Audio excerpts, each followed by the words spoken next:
Beyond the Indus. I'm your host, Tushar Shetty. Now, this episode, we're going to be going a little away from our traditional area of coverage to a region that's virtually in South Asia's backyard, the Middle East. Now, the Middle East has for long been a flashpoint in global geopolitics. But for India, and for South Asia in general, the Middle East is a region of vital importance. It's not just one of its biggest sources of energy and trade, with two of India's top five trading partners being from the region. It's also key to India's security and strategic planning, from sending the largest fleet of warships after the United States to patrol the Bab al-Mandeb, to making new overtures to the Taliban regime in Afghanistan, to planning vast infrastructure projects like the North-South corridor with Iran and Russia, and most importantly, the India-Middle East-Europe corridor, the IMEC, a US-backed transport and infrastructure corridor that's supposed to rival China's Belt and Road Initiative in the region. But India is far from the only player in the region, and India's Asian rivals are also making their moves. So China has for long been increasing its economic and diplomatic heft in the Middle East, and the announcement of a formal alliance between Saudi Arabia and Pakistan has taken many Middle East observers by surprise. So, what is India's response to these developments? And what is India's Middle East strategy in general? Can IMEC be a potential alternative to the BRI, or is it just a pie in the sky aspiration at this point? We'll be speaking to John Calabrese later from the Middle East Institute. But for now, we're going to be getting a full deep dive understanding of India's Middle East doctrine by none other than Ambassador Talmiz Ahmad. Stay tuned. Now, joining us today to help break down India's West Asia policy is Ambassador Talmiz Ahmad. Ambassador Ahmad has a long career in India's Foreign Service, having served from 1974 to 2011 in a number of diplomatic and ambassadorial postings, both in and out of the Middle East, or West Asia as the region is known in India. He has served as India's ambassador to Oman, the UAE, and twice to Saudi Arabia, where he was felicitated by the Saudi government for his contribution to the promotion of Indo-Saudi relations. He has also published 4 books focused on the region and India's engagement with it, and is a frequent contributor to discussions on Middle East issues, so perhaps India's best scholar practitioner on all things West Asia. So Ambassador Ahmad, it's an extraordinary honor to have you on Beyond the Indus. Thanks so much for joining the podcast. Thank you very much for the invitation. So Ambassador Ahmad, to begin with, could you give us an overview of India's broad West Asia strategy or doctrine? What are its most important economic and diplomatic relationships? And what are its broader goals in its engagement with the region? One of the more interesting facets of this is India's growing relationship with Israel. Could you also help our listeners understand the importance of that relationship to India? When you mention the word strategy or vision, you imply that there is a certain application of the mind to prepare a certain approach to a region, develop a long-term point of view. None of this is true. Independent India inherited a certain close relationship with the countries of the Gulf. And because of our anti-colonial, anti-imperial approach, we were closer initially to the Republican regimes than we were to the Gulf. With the Gulf, we retained a very close relationship even after that, but it was not a political relationship because we were closer to the republics and the monarchies were uncomfortable with that. As time has passed, the relationship has prospered. We became major buyers of the region's oil. They started requiring many more people to help them develop after the flow of oil revenues. And over a period of time, India became the number one expatriate community, provider of the expatriate community in that region. Today, we are about 9 million people, and we are the number one expatriate community in every country of the GCC. And in 3 countries, we are the majority community. So it became oil for expatriates. And this has continued. With the Gulf countries, we did not still have a substantial political relationship. This was the period of the Cold War. We were on opposite sides. The Gulf monarchies were with the Western Alliance. They were very uncomfortable with our proximity to the Russians, to the Soviet Union. We did not support the global jihad in Afghanistan. and we were somewhat muted with regard to the Iran-Iraq. Political relations with the region began only after the Cold War, and even then it took a decade because of confusions on both sides. At that time, we had the Babri Masjid destruction, the assassination of Rajiv Gandhi, the bankruptcy of our economy, and the region itself was also agitated about the first Gulf War and then the rise of extremism and violence, the ill health of King Fahd, etc. Finally, the political relationship came into play with the visit of Mr. Jaswant Singh.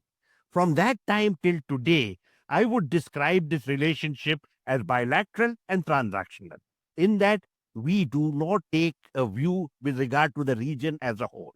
We interact with every country on the basis of mutual interest and mutual importance.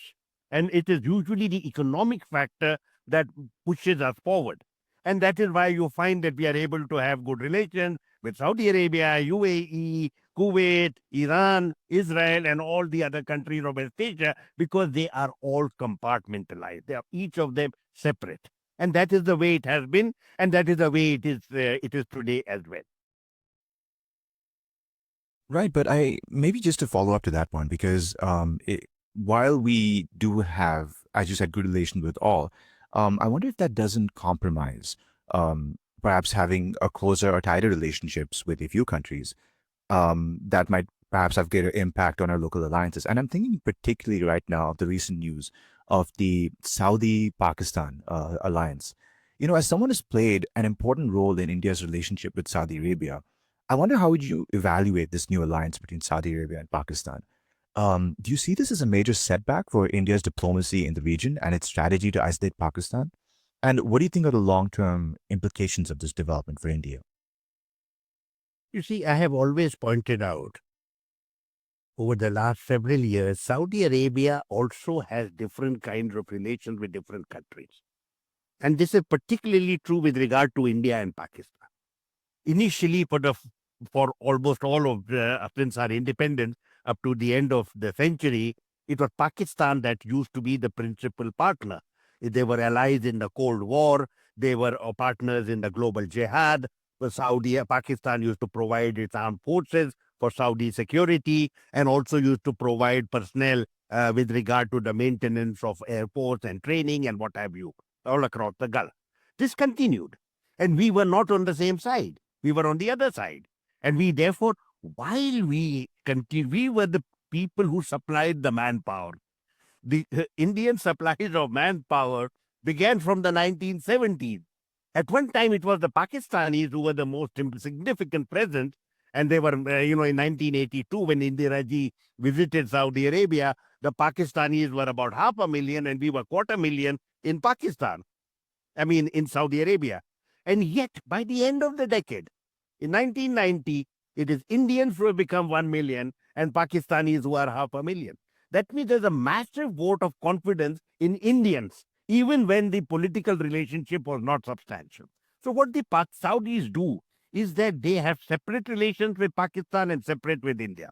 With regard to Pakistan, it is a relationship that is security-based. Many people in India think of it in communal terms, that there's an affinity with regard to Islam. That is not the most important factor. The most important factor is that they were partners in the Cold War. And it is on that basis that there is a very close, the same affinity that Pakistan has with the Americans. It's a relationship that is between the intelligence agencies and the armed forces. It doesn't matter who's ruling in your capital. This relationship endures. And that is what has constantly happened. Pakistan provides soldiers for the security of Saudi Arabia. It is an avowed posture in Pakistan that we will provide personnel for the protection of the holy sites, that is Makkah and Medina. Therefore, they used to maintain troops for the kingdom's security from 68 to 88. In 1988, 25,000 of them were sent back in a set of political circumstances. They came back in 2010. Initially, a battalion, a brigade, and possibly now a division located at the Yemen border. India does not provide soldiers as an article of faith. We did that up to the Second World War. We are not going to do it again for any other country's agenda. We do it under the United Nations umbrella.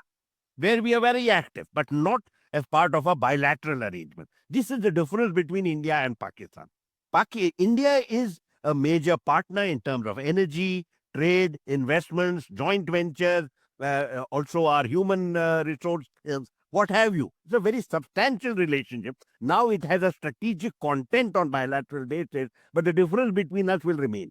And that is Pakistan will provide troops when required based on their own domestic scenario at any time. India will not. Therefore, I am not particularly concerned or perturbed with regard to what has happened. After the attack on Doha by the Israelis, obviously there was an instinctive security concern in Saudi Arabia, and they turned to their old partner, and the Saudis were and the Pakistanis were quite happy to agree to that. I don't see that as India. There's no zero sum scenario over here between India and Pakistan. They're two different tracks entirely. Yeah, and I do wonder if people speculate whether, the Saudis could end up helping Pakistan, for instance, with, bailouts or funds or perhaps a means to upgrade the military. I always wonder if the other side of the coin might be true, whereas India having a substantial trade relation with Saudi Arabia, I think it's about 40 billion at this point, 42 billion. Could Saudi perhaps be a vector of influence to, pressure Pakistan to reduce its support, let's say, for terror groups? If Saudi has a greater say, let's say, in its domestic affairs, do you think that could be a possibility for India to pressure Saudi Arabia to pressure Pakistan? I don't think so. As I said, India's approach to all relationships is bilateral and transactional. The central facet of our ties with Saudi Arabia is petroleum. We are major buyers, and they even now provide about 17-18% of India's import requirements. Saudi Arabia came to India's support as a petroleum provider in 1990. After Saddam Hussein captured Kuwait, these were the two countries that supplied all our oil imports. 6 million tons from Iraq and 4 million tons from Kuwait. And that was it. It was over. Overnight, India was absolutely shattered. That is when we sent a delegation to Saudi Arabia. I was present there as Consul General, and we were wondering what the Saudis would demand in return. And we were very deeply concerned that they might make certain claims upon us, which we would find embarrassing because we had 150,000 people trapped in Kuwait, and, we wanted them released. And in the event, and I can tell you this verbatim, the Saudi oil minister came to meet our delegation, our minister and the ambassador, and he said one sentence. We didn't even wait. We were still standing. I have been instructed by His Majesty to inform you that Saudi Arabia will meet all your oil requirements. No conditions, nothing are demanded of us, nothing said about Iraq or Kuwait or anything like that. That was it. So Saudi Arabia became a supplier of 25% of our requirements. And since then, we've diversed between the Gulf countries. So we used to get supply Saudi Arabia, Iran, Iraq, Kuwait, UAE, etc. So we have diversified there. Little bit of diversification to Africa as our needs have grown. We purchase some oil also on the open market. We buy Nigerian oil or any other oil on the open market, and that is the decision of the company concerned. There's no politics in that. In fact, there is no politics in most of our purchases. They are truly commercial in character, but obviously the Gulf meets about 50, GCC countries meet about 50% of our requirement. And in the good old days when Iran used to supply to us, as well as Iraq, they used to be about 80%. So 80% of our oil comes from the Gulf. Today, we buy a little more oil on the open market, and therefore you may find these figures changing from time to time. But the Gulf countries supply 50% now. And as time goes on, in the coming 2 or 3 decades, the Gulf is going to supply at least 80% of our requirements.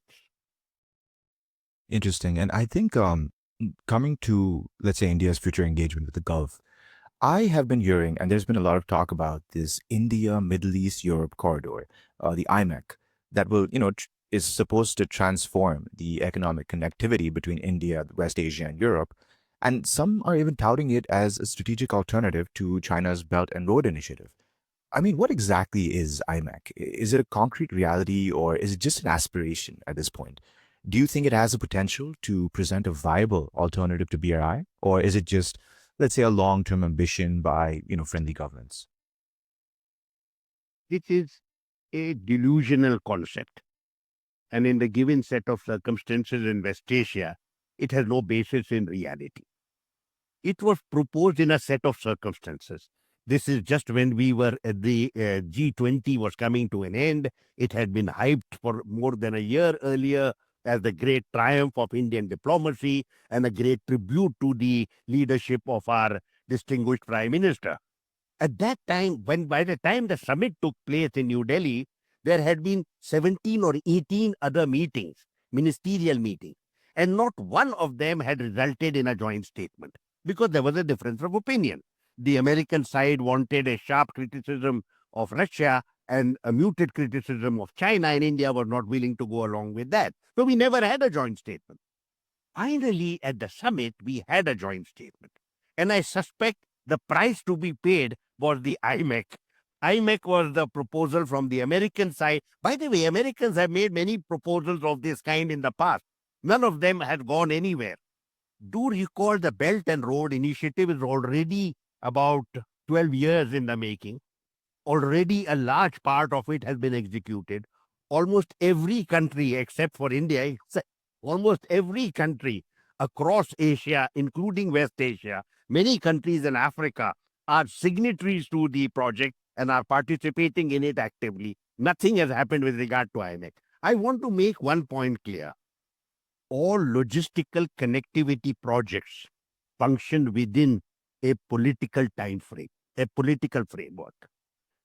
You recall, by the way, Israel, before it became Israel and was just Palestine, was integrated with the rest of the region.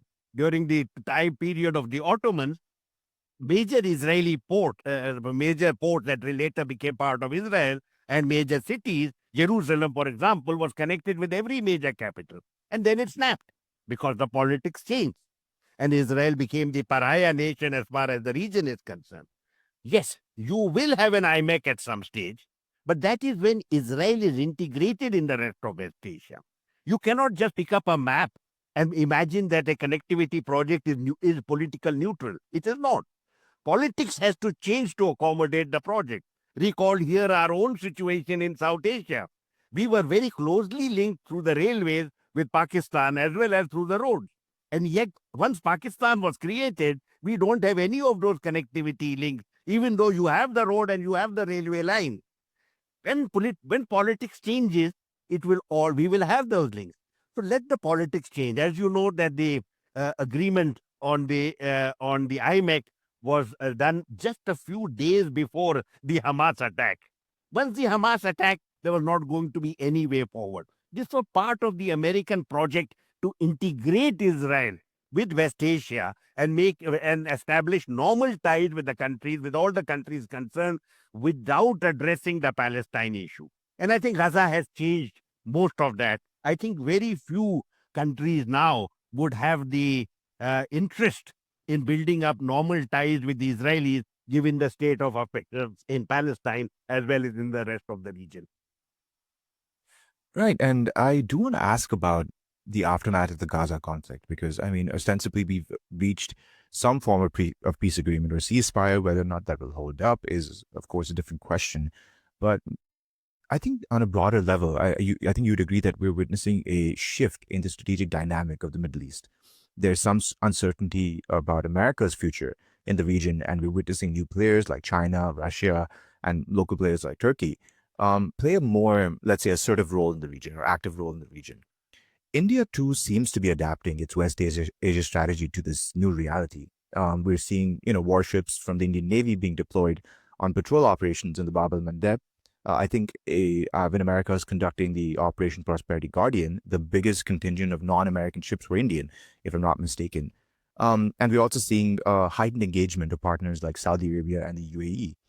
How do you see, first of all, I'd like to get your opinion on the broader shifts we're seeing in the region, as in the uncertainty with America, new players coming in. And how do you see India's engagement changing in the region? Where do you see India's Middle East partnerships advancing in the future? Despite the carnage over 2 years and the genocide involving nearly 70,000 Palestinians and several thousand more, and the mass murder of women and children, and the deliberate killing of people who were desperately looking for food. Objectively, let me say, West Asia has not changed. The core dynamics of West Asia is broadly the same. Israel is the principal military power, entirely due to the support it enjoys from the United States. Israel could not have fought for a single day without American military supplies coming in on a daily basis, and total American support extended to the Israelis in terms of their maximalist agenda by successive presidents Biden and Donald Trump. Biden made feeble attempts to monitor and manage Netanyahu and was treated publicly with supreme contempt. Even in the case of Trump, Netanyahu was badgered into a ceasefire agreement a day before Trump entered the White House.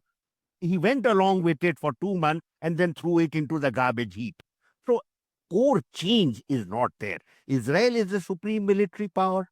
The United States extends full support to that. None of the Gulf countries has been immediately and directly affected by the conflict so far, except in terms of their popular opinion. Is the main change is Iran. Now, none of us believed Iran is a significant military force. Iran has been significantly emasculated by the sanctions over more than 40 years, and obviously its economy is in very poor shape, and also its armed forces are in parlous condition. The axis of resistance that it had put together, which was meant to shift the battlefront away from Iran's borders to something far away, obviously that has broken up. It was expected because, after all, even in the past, the Israelis have been able to hammer the Hezbollah, and wherever any target that they wish, they can hammer. And just to make this completely clear to anybody, the attack on Doha. The attack on Doha was entirely a symbolic act. It was not meant to take out anybody. It was meant to make clear to every ruler in West Asia that any one of you is within our target range. And no American will be able to prevent us from carrying out what we wish. It was a signal. Now, does that mean that West Asia has changed? No, it is not, because this condition, the feebleness of the non-Israeli armed forces was always well known. Their influence and their entire strategy was based on placating the Americans, buying their equipment, getting them to invest, putting a lot of their dollars, including petrodollars, in the American economy in order to ensure that the Americans would ensure that their protection. That has changed. But some of this had changed much earlier. Do recall here in Donald Trump's first term, large numbers of countries of West Asia, including Saudi Arabia, had got disenchanted with the Americans and were no longer sure that the Americans could be seen as security guarantors in the region. So that again has not changed. The Americans remain a major military force. They are a major global force in world affairs, but the region has changed enough. And now it will be changed even further. Saudi Arabia will almost certainly assert strategic autonomy. It will not be the subservient role player it used to be earlier at the time of the global jihad, or at the time of the Iran-Iraq war, or more recently the assault upon Iraq. I think Saudi Arabia will have substantial ties with the Americans, but it will be on terms that they themselves are comfortable with. And how do you see India's engagement with the region changing as we see these realignments in the region? See, my first remark to you was that India's approach to the region, and indeed in terms of world foreign policy in general, it is bilateral and transactional. India does not seek to play a significant security role in any region, does not seek to play a diplomatic role in any region. Therefore, our ties with all of West Asia today, as indeed with every other country in the world, because even if you look at Southeast Asia and Northeast Asia and whatever, it's all of it bilateral and transactional. Coming to West Asia, India will continue to have the same relationship it had with all these countries. We have number one, energy, number two, community, trade, investments, joint ventures. All of that is exactly the same. Has something changed?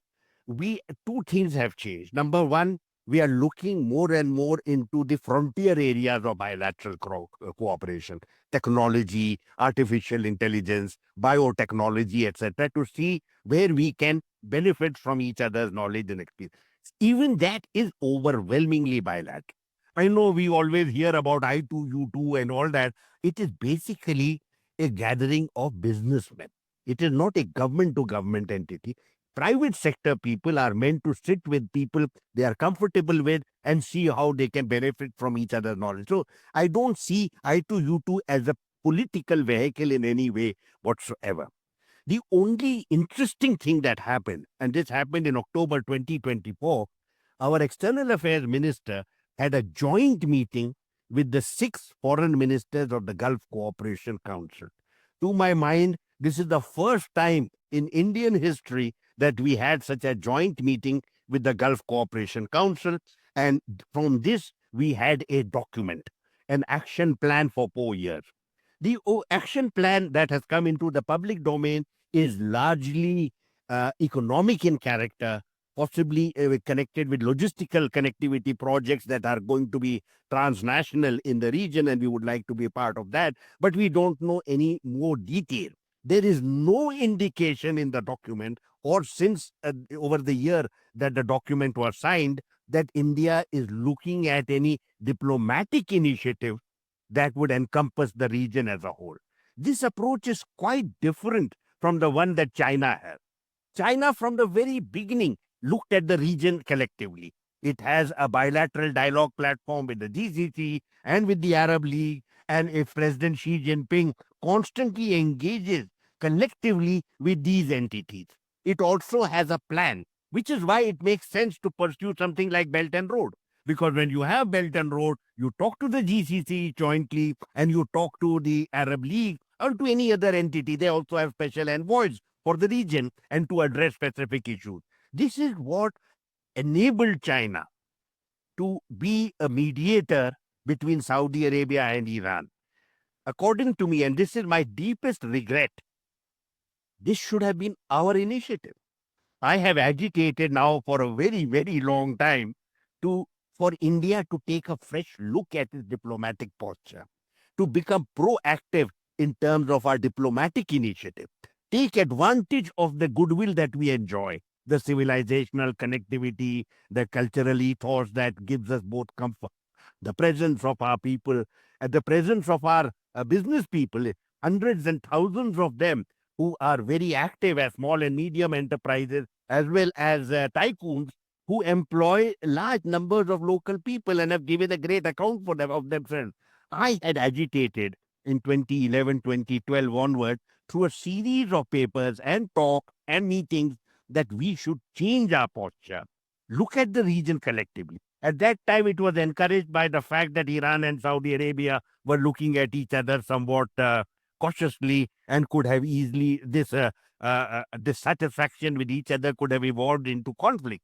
And I had made the point that India is the one that is likely to be most affected, adversely affected by a conflict other than the region itself, because that is where we get our oil, that is where we have our economic relationship, our trade relationship, and above all, at that time, 7 million people, 7 million Indians lived there.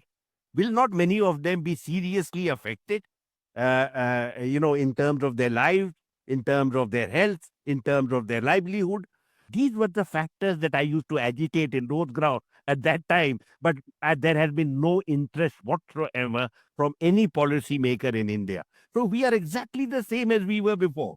For us, these major developments that have happened have absolutely no resonance whatsoever in our capital. And we continue, as I have said several times, we continue to prioritize the domestic factor in terms of our political order rather than foreign policy. If we have aspirations to be a major role player in world affairs, I would say very seriously that the domestic and the foreign have to be balanced. One has to support the other. You cannot be totally focused on the domestic issue, possibly the next election or the next set of elections, and have no interest whatsoever in serious developments taking place in the rest of the region and the world at large. Right. And I think you made a very interesting point about the Saudi-Iran, detente that was engineered by China. And I do want to bring this interview to our India's Iran relationship because I recall in the previous interview, you said something to the effect that India has mortgaged its West Asia strategy to the United States. And if you think about this in the context of the India-Iran relationship, on paper, India and Iran have had great relations since the fall of the Shah.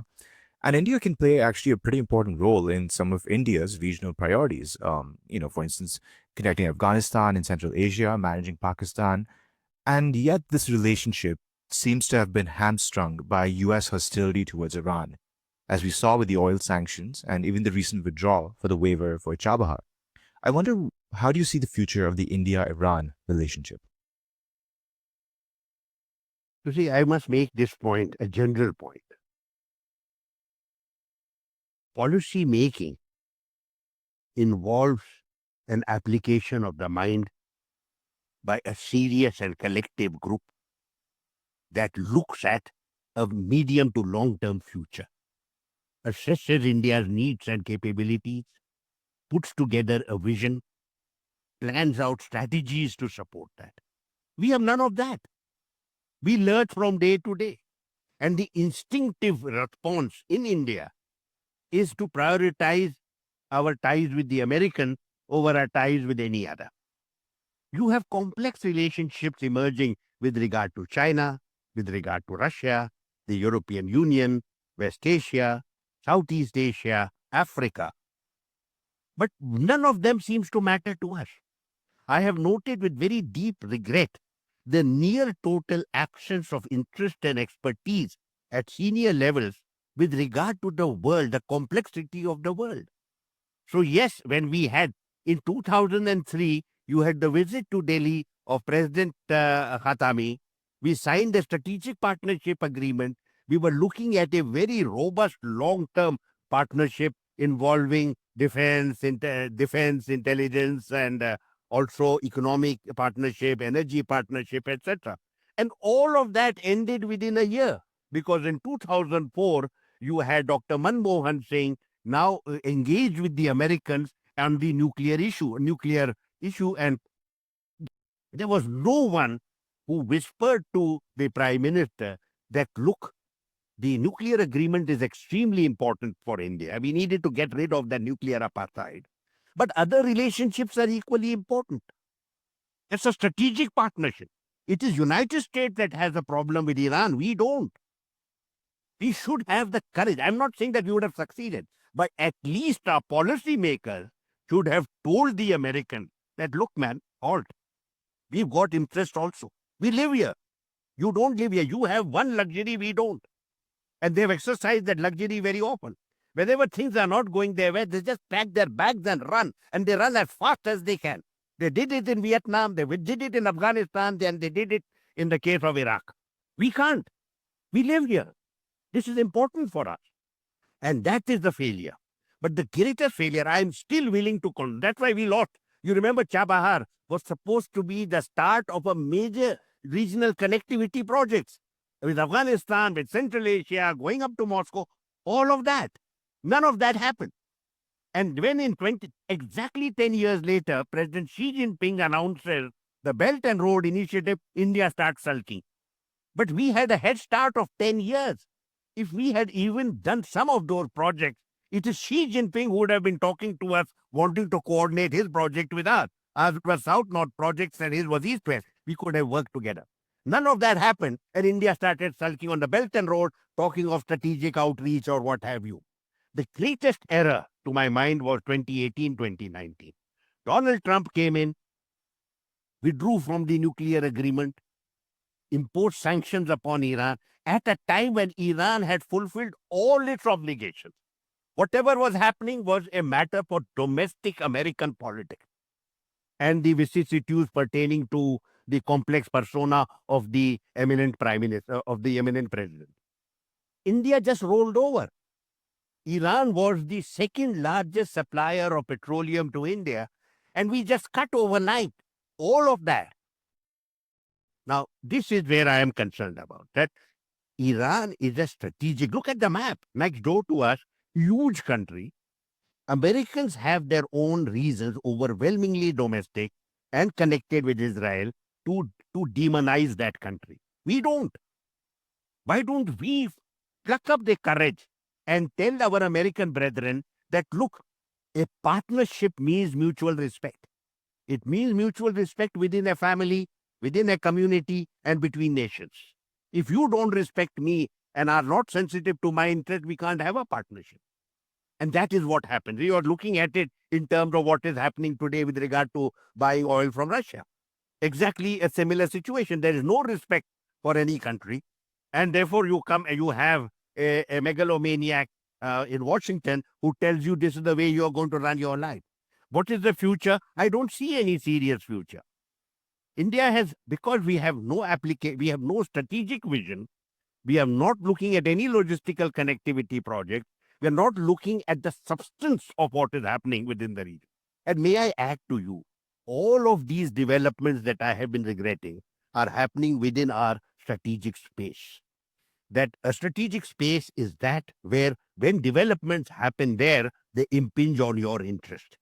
You see the expanding footprint of China all across West Asia, all across Eurasia.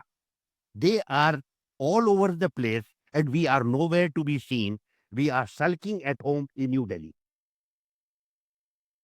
And I think one other interesting relationship that seems to be blossoming right now is the relationship with the Taliban regime in Afghanistan, because recently we saw the visit of the foreign minister of Afghanistan, Amir Khan Muttaqi, who visited India, and now India seems to have upgraded or restored its embassy in Kabul in what seems to be a de facto normalizations of diplomatic relations with the Taliban regime. You've been in, Indian diplomatic circles for a long time. In the 90s, I'm sure you saw the previous Taliban regime's hostility to India. I wonder how you evaluate this new relationship with the Taliban regime. Is it going to be the basis of a long-term partnership, or is it just like a temporary convenience? And I wonder how you think about the opening and the de facto restoration of relations. Do you think it was premature, or do you think it was necessary given China and Russia's inroads in the region? We cannot use the term long term for the situation in Afghanistan. There is nothing long term about anything there. Afghanistan has been subject to extraordinary destruction and privation and conflict for the last 5 decades. They have not had a moment of peace ever since the king was overthrown, and then his successor was overthrown, and then you had the communists coming in, and you had the Soviet Union with them, and then the global jihad and all the rest that has followed. It is a tormented country. What has happened is, in a set of circumstances, the Americans got involved. And the Americans got involved because of 9/11. In 9/11 was perpetrated by the Al-Qaeda, which enjoyed sanctuary in Kandahar. And hence, once 9/11 happened, a very bitterly angry and shaken, traumatized United States wreaked vengeance upon the country as a whole. There was no application of the mind. There was, in the American response, no planning, no understanding. What are we going to do there? What is our plan? Besides mass killing, which they did very effectively, there was no plan. There are certain points people would say that, oh, we will democratize Afghanistan. And then they had 150,000 soldiers trying to teach democracy to this country. What they also could not manage Pakistan. They had no direct links with anyone in Afghanistan. They depended on Pakistan for all their linkages. And therefore, even though Pakistan betrayed the US interest frequently, they continued to depend on them. Therefore, Pakistan played a double game, encouraging the Taliban on the one hand and getting funds from the Americans on the other. Finally, this completely exasperated and desperate set of American leaders started negotiating with the Taliban, and they came to power. This coming to power is one of the most disgraceful facets of American diplomacy and military activity in the recent years. This is not how a superpower should behave. No responsibility, no application of the mind, no understanding what we are doing here. They just packed up and ran so far they left many of their own people behind. The Taliban is a product of this situation. It need not have happened that way. There were alternative ways in which you could have managed. But the American presidency was so anxious to leave that they didn't apply them. It didn't matter what else happens to the region, which is what I'm telling you. The Americans have the luxury to pack up and run. We don't. Anyway, whatever happened, the Taliban came in. Now, the Taliban were never a united group. We are learning more about them now. They were never a united group. They were always numerous factions, numerous warlords. Some of them were funded. They had links with Pakistan, which provided them with the weaponry and a degree of training. But you had funding from Saudi Arabia and from Qatar and from UAE and from Iran. So they were very wide different groups. These people are suddenly thrust into governance. They have no knowledge of governance, no knowledge of administration. I have also described them as adherents of a very primitive form of Islam, which they understand because they were nurtured, most of them orphans, products of the global jihad and the civil conflict that happened later. They have no education, no family life, no warmth feeling given to you by your mothers and sisters and aunts. They have been born in the war field and they were nurtured in the war field. They are a very, very primitive people as of now. There will be many things that will go wrong with them. India has done the right thing to open the relationship. It is because Afghanistan is what we are relating to, not only the Taliban. Taliban is the administration in place. It has a very long way to go. There is no indication they control all parts of Afghanistan today. But India cannot be sulking in New Delhi. That luxury we do not have. Because it is not as if when we sulk, everyone else is gone to sleep. They are all over the place. We should be in Afghanistan to firstly watch what is happening there. Wherever possible, contribute to national development, social welfare, wherever possible. I'm not saying overnight. Where security warrants. What are we loved for? We are loved for the projects we have put together, the educational institutions, the hospitals, the various places. I am confident over a period of time when these people gain in experience and knowledge and understand that they are no longer at war, but possibly they can accommodate other relations with diverse sets of countries, things will start changing. I am not impressed with what is happening with regard to women, but I am not going to say that because of that I am going to sit back in Delhi. I want to be in the battlefield. I want to be in the arena. I want to convert that battlefield into an arena of development. Let me work there. Also, there will be other countries which are there. We must be watching what is happening there. This is a crucial space, geopolitical space. There are also opportunities for economic development in due course. So I think it is the right thing for us to have done to make our presence felt over there, build up on the goodwill that we have, see what we can do in a positive spirit, and be patient. Diplomacy is a lot about patience. There are two aspects of diplomacy which we totally fail to understand in Delhi. Number one, diplomacy is usually exercised with those who disagree with you. Diplomacy is not used with friends. Secondly, diplomacy doesn't give you results overnight. It's a product of long patience. But what it does demand from you is long-term vision and clarity of where you want.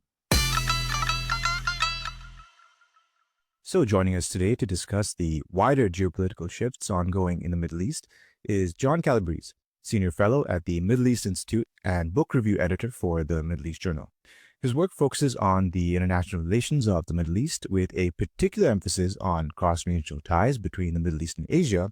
So I think a great person to discuss the ongoing geopolitical situation in the Middle East and in particular where India and China come into it. So John, welcome to Beyond the Indus and thanks so much for joining the podcast. Thank you for this opportunity, Tushar. It's great to meet you, and hopefully this will be a stimulating conversation which your audience will profit from.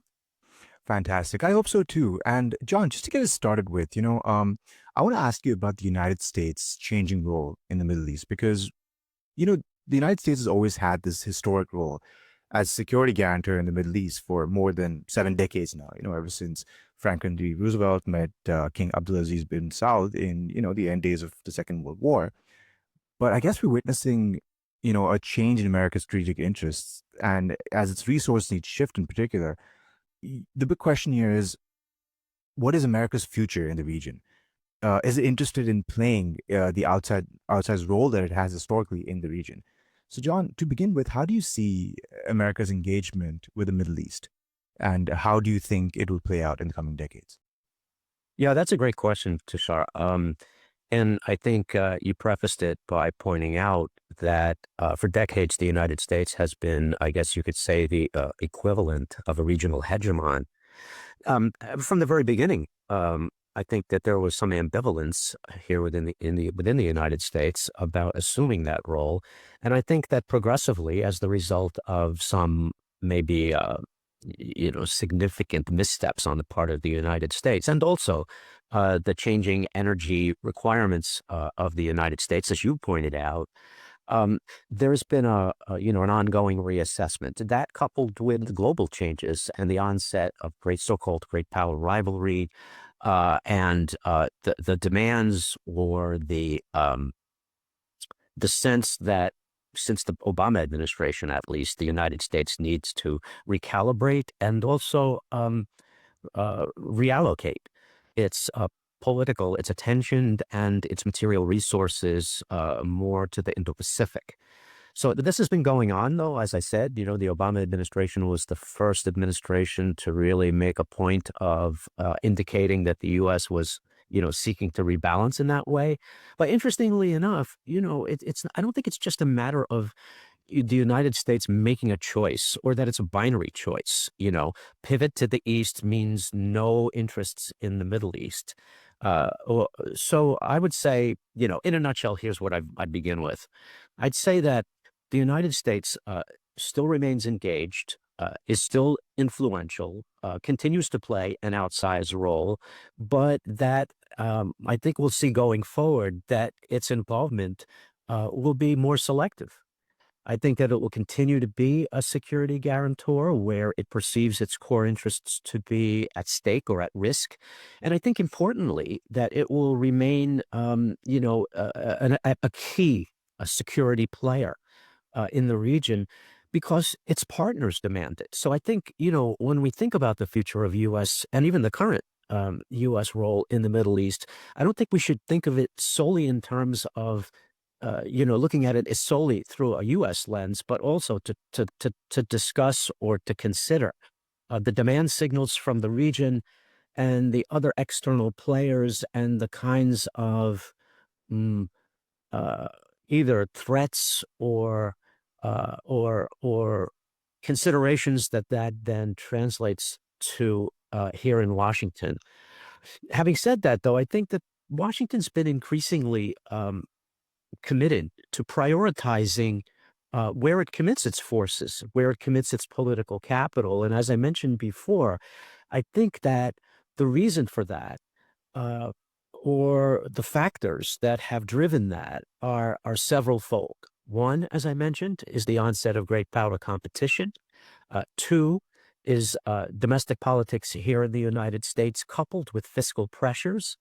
And three, that, partner states themselves, I think, are both, continuing to seek United States security support on the one hand, but on the other hand, I think that they're doing more as they're emerging as autonomous actors in their own right to hedge.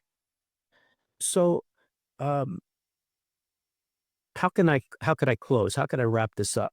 I'd say that the Gulf states in particular will continue to diversify their relationships while keeping the United States as their central security provider, and that the U.S. will retain the tools that it has to play that role, deploying air power, um, uh, intel cooperation, imposing sanctions as another instrument of foreign policy.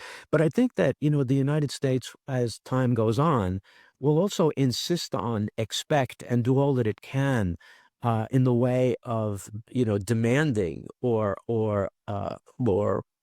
cajoling its partners in the Middle East to do more. So that I think the burden sharing requirement as time goes on will continue to rise.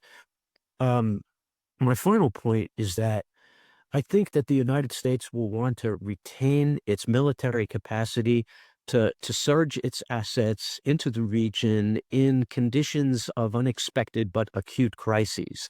I think that they will expect and do all that they can to lean on their regional partners diplomatically.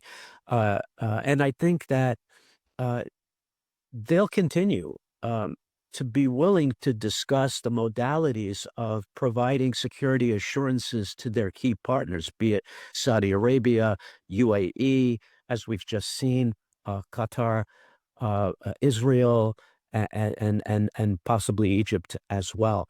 But I also think that particularly because of the way that the Biden administration and the Trump administration have sort of, redefined where the epicenter of competition is going forward, that economic initiatives, technology initiatives, I think that these will become increasingly favored vehicles for positioning the region in U.S.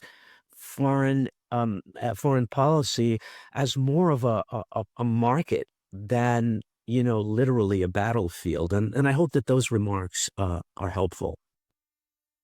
Right. And you mentioned Israel, which is one of the relationships that I do want to ask about because America's traditionally been, a staunch supporter of Israel. And President Trump's administration, I think both administrations have said to be, one of the most pro-Israel administrations that the U.S. has ever had.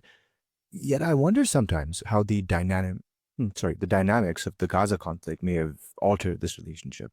Not only has Trump stepped in to impose a ceasefire and required Netanyahu in that amazing scenes in the White House where he had to apologize for the Israeli attack on Doha. But even support for Israel overall seems to be declining in the U.S., especially amongst young Americans. I wonder what your view is of the future of the U.S.-Israel alliance. Will Israel continue to enjoy the almost unqualified support it has had historically in America? Yeah, that's a great question. I think the alliance remains durable, but as you indicated in your question, sort of less unconditional. I mean, but here's the problem, at least from my perspective, is knowing or being able to gauge exactly what the boundaries are. I think, that what we've seen, and as you mentioned, President Trump's effective imposition of a ceasefire is a clear suggestion that, at least in his case, but possibly the case of other leaders going forward, there are limits to United States permissiveness or tolerance as it relates to Israel's activities in the region, particularly those that involve military action. But again, I think determining like where those boundaries are, I think it's almost impossible to gauge how things will evolve. And I think we're going to have to await, situation specific circumstances to see whether President Trump's actions in of recent weeks constitutes an anomaly, or a kind of a presages a fundamental break with the past, or is a, maybe, I just think we have to see. I I do think that on the side of the argument for suggesting that this alliance is durable, it's important to mention that there are strong cultural and institutional links between Israel and the United States. And there are strategic interests where the United States and those of Israel overlap and remain strong. Um, but I do think, as you say, that American politics has changed, domestic politics has changed, pointing out the youth demographic and the fact that in the case of Gaza, it was clear and remains clear that there are strong sentiments in the United States and that those sentiments are growing, and that the application of pressure on representatives in the Congress, but also on the administration itself, to set limits on Israel's activities, to demand more, to expect more. I think that I think that at least at the public level, we see a kind of a push for a different kind of alliance relationship. But I think that push is running up against, as I said earlier, these institutional and these strategic considerations, and how that's going to play out, is anybody's guess. I would, though, flag 2028, which, of course, is a long way off or seems a long way off, but these days, time seems to be passing ever quickly, at least for me. Um, that'll be a point where the 10-year memorandum of understanding between Israel and the United States will expire. And between now and then, I think there'll be some hard thinking in the United States policy circles, certainly, um, about whether and how to transition, whether or how to transition in terms of the United States' role in that alliance relationship from being an enabler of Israel's security or a provider of it, and whether, in the context of Israel itself, having become a more capable actor in its own right, whether the time will come for the United States for its part, or Israel for its part, to kind of find a way or formula for a more balanced relationship. And it's interesting because you also mentioned the diversification of, some of the US's regional allies in where they look for their security needs, let's say. And I think one of the more surprising geopolitical developments in the region is the announcement of a formal defense treaty between Saudi Arabia and Pakistan, which I think could not just impact the security matrix of the Middle East, but also of South Asia. And it also does raise the specter of potential nuclear proliferation, as it does seem to be unclear whether this pact will allow Pakistan to extend its nuclear assets for Saudi defense. So I do wonder what your analysis of the Saudi-Pakistan alliance is, and do you think it's reflective of some of the wider changes that we might see to the region's security and defense matrix? Hmm. Yeah, I mean, when this first occurred, I think I, like many analysts and observers, were blindsided by it, really. I mean, it's possible that, there were preparatory talks and inside the security establishments of both partner countries, um, these discussions had advanced, quite well. Um, I think, my take on this is that because it was unanticipated to most of us, almost reflexively, I think we maybe drew, if not the false conclusion, the premature conclusion that, for example, this relationship was suddenly going to blossom into um, a level and degree of defense cooperation, including, on the nuclear front. I'm not too sure. I mean, even Pakistani officials themselves who had hinted publicly that, Pakistan might extend the nuclear umbrella, even they, within a matter of hours, if not just the first couple of days, sort of backtracked on that. Um, so, my take on this is that I look at it as a significant hedging move. I don't think that it was merely coincidental that the announcement was made in the context of Israel attack on Hamas leaders in Qatar and the blowback from that. Um, but I don't see that this necessarily translates into, for example, an immediate nuclear transfer, uh, whether in the form of weapons or in the form of, physically basing them in the kingdom. Or even, I mean, what it does do is it formalizes, and here's an important point, it formalizing a long-standing military cooperative relationship between Saudi Arabia and Pakistan. That in itself is important. And then I think that, there are different ways in which that formalization may lead to, other sorts of things, military exercise, joint military exercises, enhanced intelligence cooperation, training, um, uh, maybe co-production of defense articles.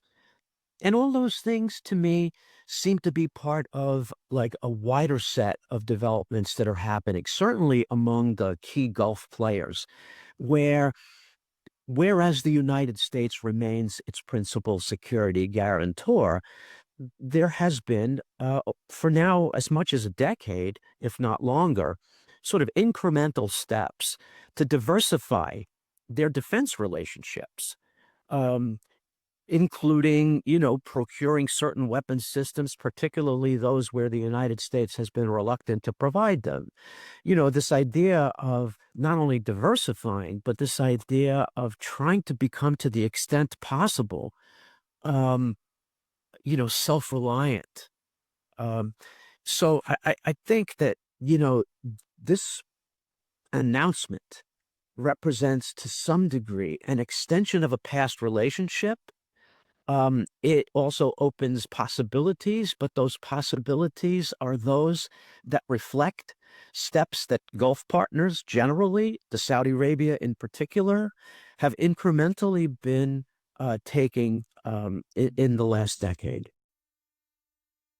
And I guess one has to ask, what would Saudi Arabia primarily need this uh, defense axis for? And I guess one has to look at Iran primarily. And Iran's trajectory in the past few years has been very interesting, hasn't it? Because, one of the consequences of the wider fallouts of the Gaza conflict has been the weakening of, Iran's traditional regional network of alliances, from the destruction of the Hezbollah in Lebanon, and that was followed by the overthrow of the Assad's regime in Syria. I think one of the consequences of this dismemberment of Hezbollah, we're also seeing, Israel taking a more direct role in attacking the Houthis, for instance. And of course, we saw the missile strikes on Iranian nuclear facilities earlier this year. So there are a number of, let's say, defense challenges for Iran that are ongoing. We're also seeing a succession crisis looming with its aging leader, Ali Khamenei. I wonder, how do you see Iran's prospects and influence in the region evolve in the coming decades? And, not to use a buzzword that's going around the geopolitical circles these days, but is there any prospect of regime change, either internal or external, that's going to come in the next few decades? Yeah, again, a great set of questions and a good segue from, the topic of the previous topic of our conversation. I think you're right. I think that, what's happened over the last 6 months to a year has resulted in a substantial degrading of Iran's regional reach, let's say, by if not the destruction of its regional proxies, certainly their serious defeat and the decapitation of key leaders within each of those groups. No question. I'd also say, though, that, Iran is a pretty resilient regime, and its resistance stamina, let's say, I think has been grossly understated for the past several decades. So, I wouldn't automatically jump to the conclusion that the defeats that they experienced or the setbacks that they experienced, severe as they were, was necessarily going to or has necessarily translated into a repudiation of their so-called, forward defense strategy. But I do think that, it's what it's done, or is it's certainly caused them to have to pull back, reassess, and refocus. So really, like, why and what does that actually mean? I mean, you mentioned the succession challenge, but my God, I mean, Iran faces a host of near-term challenges which demand their attention. And I suppose it's possible for them to regroup, rearm, refinance, retrain, take more risks externally. But I just think that the urgency of those domestic challenges, um, probably take precedence and will over the coming months, if not longer, over whatever compulsion there is to sort of push back externally. Um, Not just a succession or leadership crisis, but there are dual or interconnected water and energy crises. There are factional disputes that are out in the open, that have sharpened as the result of the so-called snapback of economic sanctions related to Iran's nuclear program, where some folks have come forward and said that, well, maybe Iran ought to consider dismantling entirely. Which is, I mean, to make public statements like that uh, doesn't suggest that the debate has moved in that direction, but it does suggest the rethink underway in Iran. I do think that there's also a sort of another dimension of how Iran has pivoted or been forced to pivot, um, given the setbacks that it experienced over recent months, and that is, as external pressure has intensified. I think that what this has done is it's forced Iran to deepen its ties with China and Russia. And China and Russia, for its own part, I think, somewhat differently, and for different reasons and to different degrees, I think, have reached back. And so you have this kind, I wouldn't call it an alliance, but I do see, enhanced cooperation going forward. And from the Iran's vantage point, I think that's seen as a kind of antidote, answer, a way to offset the intensification of external pressure, primarily from the West. It's a couple of very interesting points you made there, Ron. So let me just. There are a couple of interesting interviews I've had, including with the guest previous, the former Indian ambassador to Saudi Arabia, Talmiz Ahmad, and he said that India had been mortgaging its Iran strategy and, by extension, its Central Asia strategy to the United States. And what he meant by that is because of India's attempt to comply with this oil sanctions to start with. Recently, there was an issue with the Chabahar port, although the extension of that, the waiver of that sanction has been extended to April 26, I believe. All these point to India trying to follow a playbook to align with American interests in the region that China doesn't have to. And in the previous episode that we did, we had an oil economist talk about how China essentially ignores the sanctions and helps Iran launder its oil money. So I guess the question is, the US and India, despite current difficulties, I assume are longer term partners. And I wonder what view the US might take of India's relationship with Iran.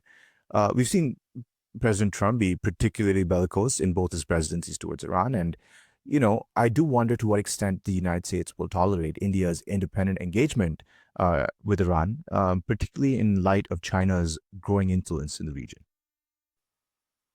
Yeah, I think, number one, I think the United States, really since the days of the second term of the Clinton administration, have come to value and seek to develop a strategic partnership with India. So I see a line of continuity now for several decades, and I see the relationship having grown stronger across multiple domains, from defense to diplomacy to economy. And of course, the longest democracy, the largest democracy, the cultural people-to-people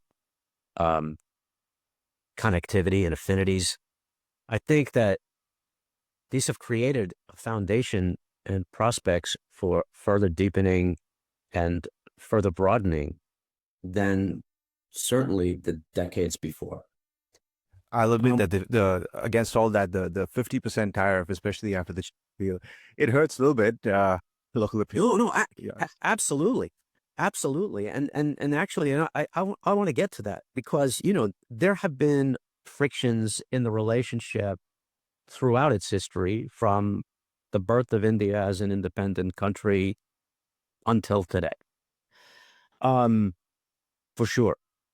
And I think if one were to take a normative perspective and say, this is a relationship that should flourish, that needs to flourish, that is in the mutual interest of both countries and their respective people, then we have to find a way to ensure that the sources of friction don't multiply in number and don't undermine the relationship as a whole. Now, you mentioned one of your interviewees, and, I'm not surprised. I don't, offhand, I don't know what his worldview is, or, please, excuse me if he's watching or listening. I haven't committed to memory things that he said or written. But you know as well as I, as do your viewers and your listeners, that India has valued for decades, since the beginning, uh, being non-aligned and, jealously and rightfully sort of safeguarding its independence and its sort of strategic autonomy. And I think all along, I'm not an India expert, but to the extent that I've sort of, read the terrain among elites in India, whether business elites or people in media, people in politics, my sense is that that debate has been ongoing, and the extent to which it's in India's interest to not only partner with the United States, but to risk subordinating its interests to those of the United States. I think that, that's been a debate all along.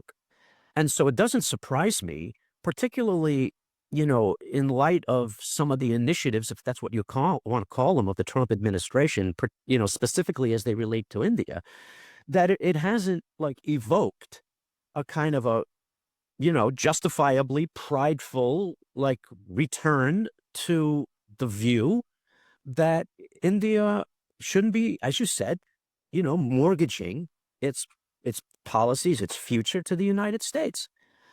I don't think that's going to go away. I think that it's actually healthy both from the Indian perspective and healthy for the development of the bilateral relationship. A country as large, with as much potential, as important as India is geopolitically and in other ways, I don't think that U.S. officials should expect them to kowtow to U.S. policy, and I don't think Indians should sort of feel that they should, or that the United States is demanding that. Having said that, let's go directly to the nub of the issue here, relationship with Iran. I think the fact that the Trump administration has extended the waiver is a good sign. I think that what that indicates, that continuity, is that they realize that, India does have these interests, that Indian officials have made it plain, that, it's not going to be a binary, us or them. And so that's a positive move. I think that if there are red lines, I think that the red lines would be more in the security or the military sphere than in the economic sphere. I think if there were to be significant defense and security cooperation between India and Iran, that unless and until the Iranian regime, particularly with respect to its nuclear program, but also its ballistic missile program, if for whatever reason the Indian government decided to sort of move forward quickly on that avenue of cooperation, I think you get much bigger pushback from the United States. But I don't see, or I may be wrong, I don't see that those forms of cooperation, materializing or having manifested. But then back to something you said earlier, right? In our back and forth earlier, there are multiple sources of friction between India and the United States. And how ironic or paradoxical it is that the U.S. has come down, very hard on India when it comes to oil purchases from Russia. So I mean, Iran aside, and the energy needs of India, and who should India and who should not India buy from. I mean, this is kind of like a twin dilemma on the part of both parties, the United States and India itself. We're hearing a lot about, let's say, certain initiatives by the United States. The IMEC, the India Middle East corridor, Europe corridor for starters. There was some talk about the I2U2. I don't know where that is at this point, but we're looking at these U.S. initiatives that are supposed to be, let's say, counters to China's growing influence in the Middle East, both from economic initiatives like the BRI as well as diplomatic overtures, as we saw with the Saudi-Iran detente overseen by China in 2023. Um, I wonder how you see China's influence growing in the region, and do you think that the United States at present has a cogent and realistic approach to counter this? How realistic are these initiatives, and how much are they like I2U2 and IMEC? Are they a reality on the ground, or are they just sort of aspirational at some point? And does India overall have a role to play in any of these broader strategic initiatives? Yeah, great question. Um, I think there's some potential, certainly for the I2U2 to develop. I think the reason for that is that the number of players is fewer, the geographic expanse that it would cover is smaller.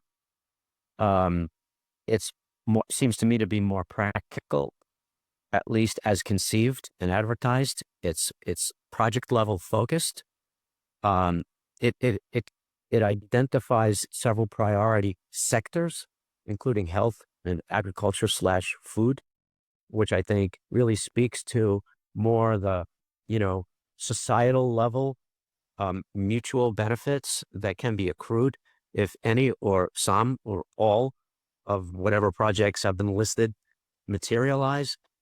Um, energy is there as well. So-called new energy, although we don't know, where this is going to go, given the Trump administration proclivity now for, at least on the domestic level, wanting to achieve energy dominance, by which he means, as do his principles in the cabinet, right? Fossil fuels first, renewables second. So I think there's some potential there. Um, when it comes to IMAC, I think that that's much more, visionary, much more ambitious. I think it presents enormous implementation challenges. Number one, financing. Number two, cross-border security. Here we are only weeks from, devastating, shocking, military strikes. And we may have seen, hopefully we've seen the last of them. But, if folks going to invest, they want a reasonably secure environment. And I think we've been talking here about physical security. And I don't think that the security risks over the last year have dramatically diminished. If anything, the security risks that potential investors would consider before tossing their money around, I think that they've actually increased. So I think that's an issue. I think that, whether we're talking about I2U2 or IMEC, I think, since most of the conversations revolved around the United States and its changing role, I think that we need to think about, what role would the United States likely play in any of, and either one of these initiatives or any variation thereof. I think that there's no question that the United States has transitioned toward a more, I wouldn't say retreat from international affairs. I don't want to say that we've now cemented ourselves in an era of so-called multipolarity, but there's no question that geopolitically and geoeconomically, the United States, where it is, where it seeks to be. So it's not only a matter of capacity, it's a matter of political will. It's a matter of public support. It's a matter of priorities. All of those things, when you put them together, means that the United States is likely to play a different kind of role, even in those types of structures, which the Biden administration and even Trump 1.0 put forward, like ambitiously. I think you'll see the United States be willing to provide seed financing, the government that is. I think that you'll see the United States the U.S. government that is, try to leverage private companies, private capital, to make contributions to sort of feed into these initiatives. I think that you're going to see the United States have the potential, and I would hope that the United States would capitalize on this potential, if only it would place more emphasis on diplomacy and I mean real diplomacy, institutionalized diplomacy, not only summitry, personal diplomacy, right? Which, of course, parenthetically, is going to be more difficult if the United States continues to eviscerate the institutions that traditionally have been the architecture of U.S. diplomacy, right? The State Department, USAID is gone. So, but getting to the nub of the issue, compete with China.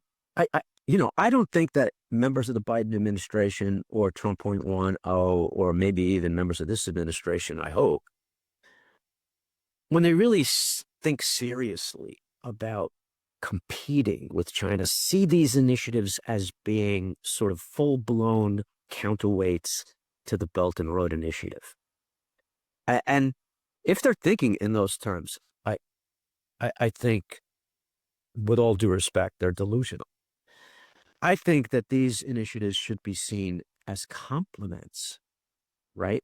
I think that the U.S. and its partners, and here it's very important, not only regional partners, but I think external partners, European governments and European companies, Japanese government, Japanese companies, Indian government, Indian companies. So I think that when you think of, how would you say, force multipliers that could be used to develop some form of what these visionary formats or platforms could deliver, I think I don't think that you should expect the United States to sort of have the capacity to do this in a way. I mean, think of what the Belt and Road Initiative is, or how it started, right?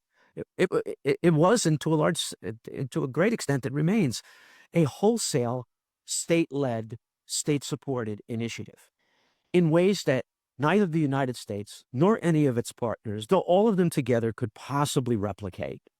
And so I don't think that should be the goal. Now, where India fits in is very interesting. I don't think that you need a full-blown, I2U2 or a full-blown IMEC to sort of extract or extrapolate from it, like joint initiatives. So, for example, I saw that just in the last few days, DP World announced that it would invest upwards of $5 billion in Indian infrastructure and logistical development. That's a kind of a segment or leg of what could be considered one of the IMEC routes that were, that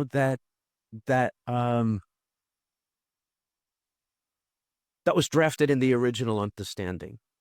So I think in the absence of being able, either in the near term or even in the longer term, to implement anything as elaborate as IMEC, nonetheless, there could be, and there already are, signs of progress moving forward.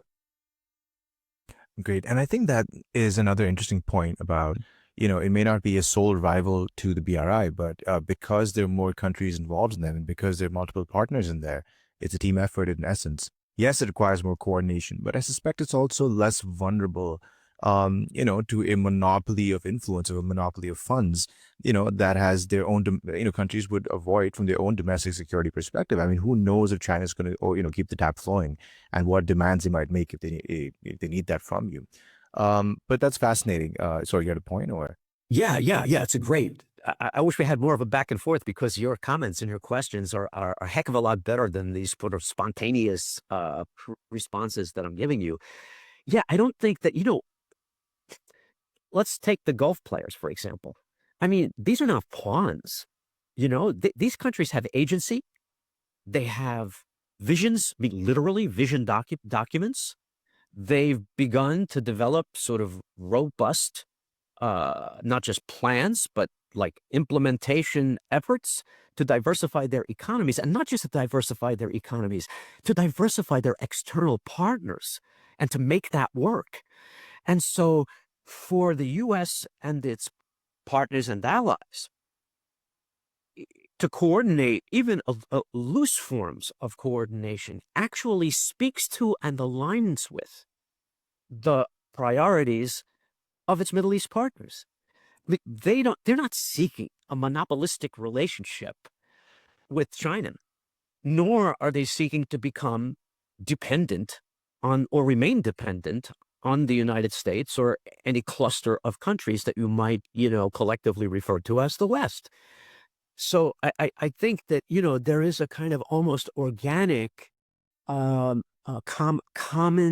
interest in developing some project-related variations of I2, U2, IMEC that doesn't seek to wall off the Middle East from China, but that actually can, materialize in parallel with it.